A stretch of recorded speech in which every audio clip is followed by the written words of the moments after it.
wala akong iniisip na kalaban eh. Ang lagi ko lang nasa isip, ano ba yung pwede nating maidagdag na tulong? Ano ba yung pwede natin magawa para makatulong? Wow, salamat. Parang gusto ko na malaglag dito.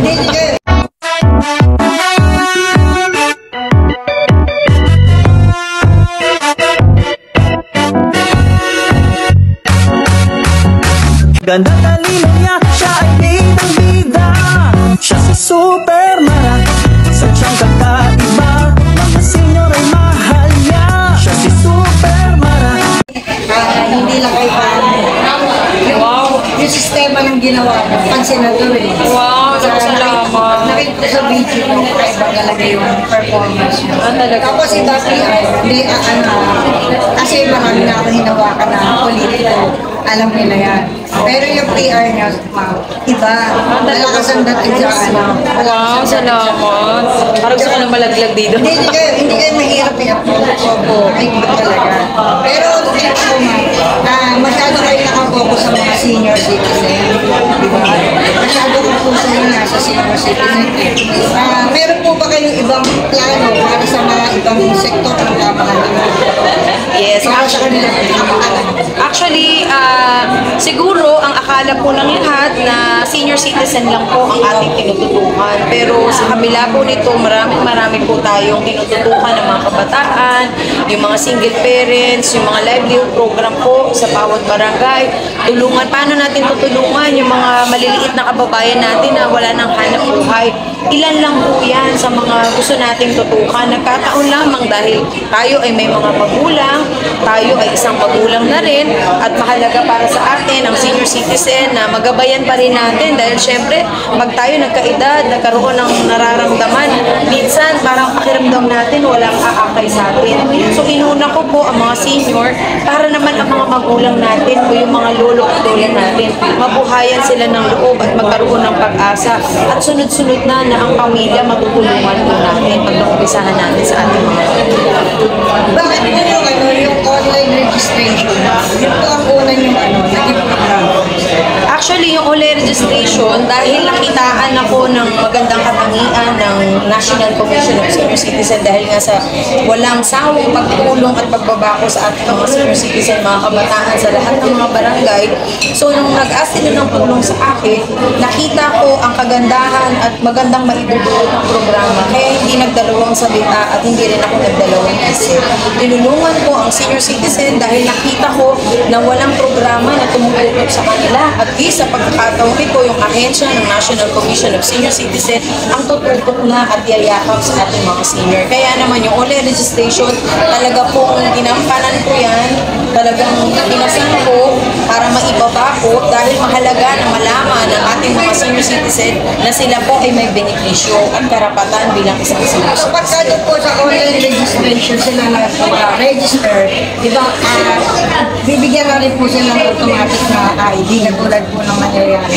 Hindi na po sila kailangan pumunta sa City Hall para po Yes, actually yung online registration, yan ay programa ng NCSC na magkaroon ng database sa mga senior. Bakit? Para malaman ang total ng senior citizen sa buong Pilipinas, malaman kung ilan ang tutulungan, malaman kung paano ba sila tutulungan, ano ba ang kadalasang pakiramdam o nararamdaman ng mga senior citizen, ang kanilang sitwasyon. Dahil dito sa online registration, malalaman po natin ang estado ng mga senior citizen pagdating sa kanilang kalusugan, estado ng kanilang pamumuhay, at ano ba ang pwede pang mai-contribute sa atin at maitulong ng mga senior citizen. Na sa tingin ko, ito rin yung magiging daan dahil tayo may mga magulang pa. Alam nyo naman, ang magulang ang gumagabay sa mga anak.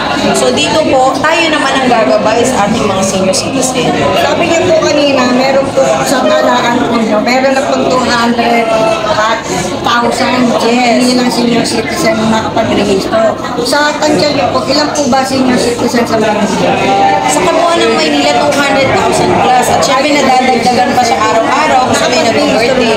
Yes, nakapag-rehistro na po ang kabuuan ng Maynila. Kung meron pang mga sumasali, yun yung mga nagkaka-birthday lang o yung kaka-senior lang. lang. So nadadagdagan siya, kaya naman kung meron pang mga senior na hindi pa namin narehistro, bumabalik kami, bumabalik sa barangay. Alam mo man yung ginagawa mo kasi diba, lumalakad ka sa ibang mga Lugar, yes, tama. Probinsya. Hindi ba po preparasyon yun, hindi lang pang mayor, senador? Actually, wala pong kinalaman ng politika sa aking ginagawa. Ito po ay isang paraan ng isang Pilipino na makatulong sa kapwa niya Pilipino.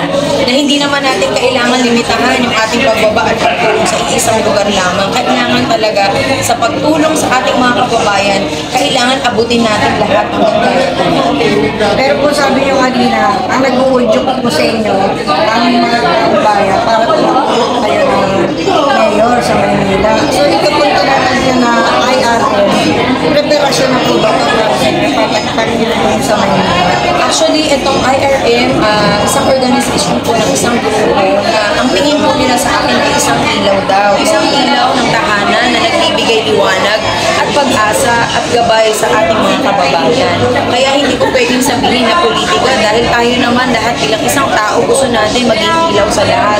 Maliwanagan ang ating mga kababayang Pilipino na may programa at kailangan ang programa na ito ay malaman ng lahat at maibaba natin at maipaliwanag. Sabi niyo po kanina, gusto niyo po buhayin muli ang Maynila para po kay Atienza yun, ganun din po ang sinabi niya. Ano po ba problema ngayon sa Maynila? Malungkot po ba Maynila? Actually, to be honest, hindi lang naman ang Maynila ang nakakaranas ng kahirapan sa ngayon. Buong Pilipinas, lalo na tayo buong Pilipino nakakaranas.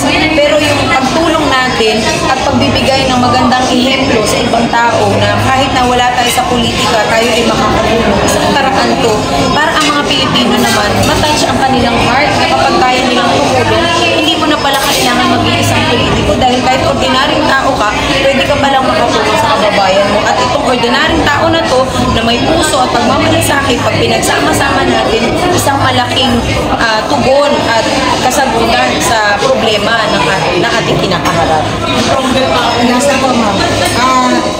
Sa ngayon po, kunwari, at kung siseryosohin niyo tumakbo ang mayor ng Maynila, ano po masasabi niyo na magiging edge niyo sa ibang mga kalaban? Wala akong iniisip na kalaban eh. Ang lagi ko lang nasa isip, ano ba yung pwede nating maidagdag na tulong? Ano ba yung pwede natin magawa para makatulong? Unang-una, kailangan galing po sa puso natin. Hindi lamang sa kaisipan na tama, kundi yung tamang puso at pagmamahal at pagmamalasakit. Diyan po papasok ang programa na gusto ko ibaba sa Maynila. Thank you ma'am. Maraming salamat kayo. Nakakasahan mo ako ma'am. Thank you so much. Malakas siya na dating lembot-lembot ay handa ng ilabas. Ang gawain na dati ay para lamang sa lalaki. Di ba naman pwedeng ismulin ang pangalan nitong babae? Siya ang binas sa larangan na wala kang